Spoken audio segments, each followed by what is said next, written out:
যাওয়ার পথে ছোট্ট পাপড়িদের সঙ্গে সাক্ষাৎ করলেন রাজ্যের মাননীয় মুখ্যমন্ত্রী শ্রী শুভেন্দু অধিকারী মহাশয়। ওদের নিষ্পাপ হাসি, উচ্ছ্বাস আর ভালোবাসায় পথের এই মুহূর্ত হয়ে উঠল আরো সুন্দর ও স্মরণীয়।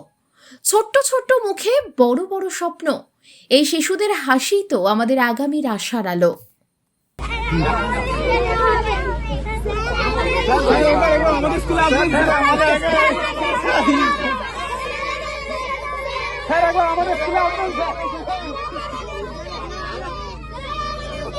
রতনের রিপোর্ট, পিবি নিউজ।